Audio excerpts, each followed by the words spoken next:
Assalamualaikum warahmatullahi wabarakatuh. Jumpa lagi teman-teman Tren Quran. Jadi pada kesempatan kali ini, sehubungan dengan bulan ini akan ada perayaan Hari Raya Idul Adha atau Idul Kurban bagi umat muslim.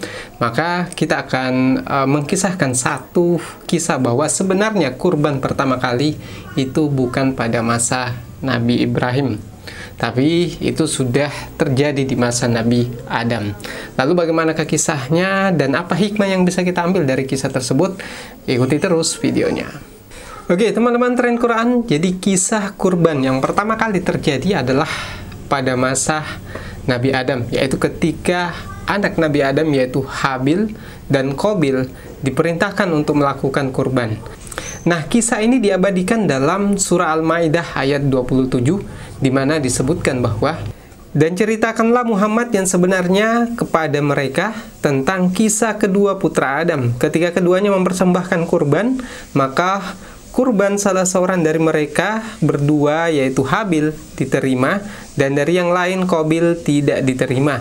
Dia Qabil berkata, sungguh aku pasti membunuhmu. Dan Habil berkata, sesungguhnya Allah hanya menerima amal dari orang yang bertakwa. Surah Al-Maidah ayat 27. Dalam surah Al-Maidah ayat 27 ini mengkisahkan bahwa antara Qabil dan Habil itu mendapat perintah untuk melakukan kurban. Tapi kemudian kurban Habil lah yang diterima oleh Allah, yang mana dalam kitab-kitab disebutkan bahwa diterimanya kurban Habil pada waktu itu ditandai dengan sambaran api yang menyambar kurban atau persembahan dari Habil, sedangkan Qabil sendiri kurbannya tidak diterima dengan ditandai tidak dimakan api atau tidak disambar api kurbannya. Nah, dari kisah ini jadi pelajaran karena disebutkan bahwa dalam kisahnya ketika Habil berkurban, dia memilih hewan ternak terbaik yang ia miliki.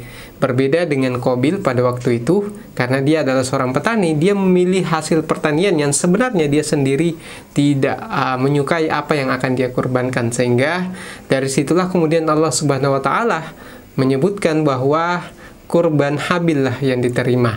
Nah, dari ayat tadi kemudian disebutkan bahwa dari peristiwa tersebut Qabil merasa dengki, iri dengan Habil, yang pada akhirnya melakukan pembunuhan pertama yang dilakukan oleh manusia.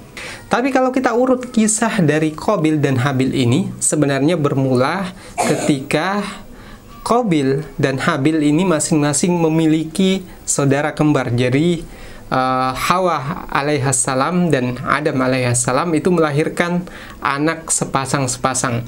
Ketika Qabil lahir, dia lahir bersama dengan Iklimah. Sedangkan Iklimah sendiri adalah wanita yang parasnya sangat cantik. Sedangkan Habil sendiri lahir bersamaan dengan Labudah. Sedangkan dalam aturan waktu itu yang ditetapkan oleh Allah kepada Nabi Adam bahwa anaknya harus menikah secara silang. Jadi dia tidak boleh menikah dengan saudara kembarnya.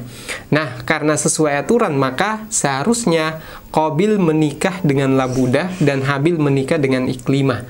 Dari aturan itu kemudian Qabil menolak karena saudara kembarnya, jadi perempuan yang lahir bersama dia itu parasnya cantik, sedangkan perempuan yang lahir bersama Habil itu tidak sesuai dengan yang dia inginkan atau tidak cantik. Nah, dari situlah kemudian terjadi perselisihan. Maka Nabi Adam alaihissalam sebagai orang tua yang bijak memberikan tantangan pada keduanya, yaitu untuk melakukan kurban. Nah, dari kurban inilah disampaikan bahwa siapa yang kurbannya diterima oleh Allah Subhanahu wa Ta'ala, maka dialah yang akan menikah dengan Iklimah. Nah, singkat cerita, Qabil yang seorang petani itu berkurban dengan hasil pertanian yang bukan hasil pertanian pilihan, atau dia memilih pertanian yang kurang baik hasilnya, kemudian dia kurbankan. Berbeda dengan Habil, Habil adalah seorang peternak, dia memilih kambing yang terbaik yang dia miliki lalu kemudian dia kurbankan. Karena niatnya yang tulus, yang baik, lalu kemudian kurban Habil lah yang diterima, dan dari situ ditandai dengan disambar dengan api. Jadi kurban yang dipersembahkan oleh Habil itu disambar dengan api, dan itulah pertanda bahwa kurban Habil lah yang diterima, sedangkan kurban Qabil itu tidak disambar dengan api. Nah, itu dijelaskan oleh beberapa ulama dalam kitabnya. Nah, dari sini bisa menjadi pelajaran bagi kita bahwa berkurban yang sebenarnya adalah berkorban dengan harta yang kita miliki, bukan hanya sekedar memperlihatkan apa yang bisa kita berikan. Dan kemudian disebutkan bahwa ayat 18 pada surah Al-Maidah sebelumnya ini berkaitan dengan ayat 27 surah Al-Maidah, yang mana di situ disebutkan bahwa orang Yahudi dan Nasrani itu mengaku sebagai anak-anak Tuhan. Dari sini bila dikaitkan dengan surah Al-Maidah ayat 27, dari sini bisa dipahami bahwa nasab dari Qabil itu tidak ada manfaatnya kalau dia tidak taat kepada Allah, sebagaimana kaum Yahudi dan Nasrani pada waktu itu yang banyak membunuh Nabi, sekalipun mereka mengaku sebagai anak-anak Allah sebagaimana disebutkan dalam ayat-ayat sebelumnya, itu tidak ada manfaatnya. Jadi dari sini kita bisa mengambil kesimpulan bahwa memperbaiki sifat akhlak itu jauh lebih baik dari fokus pada kita dari keturunan siapa. Karena disebutkan bahwa laisal fata liman qala haza abi walakinnal fata liman qala haza ana. Bukanlah seorang pemuda yang mengatakan bahwa dia adalah ayah saya, tapi seorang pemuda yang baik adalah yang menyampaikan bahwa inilah saya. Oke teman-teman, kalau ada pertanyaan terkait soal kurban, silahkan komentar di bawah, dan jika suka video ini silahkan share ke berbagai sosial media. Sekian dari saya, assalamualaikum warahmatullahi wabarakatuh.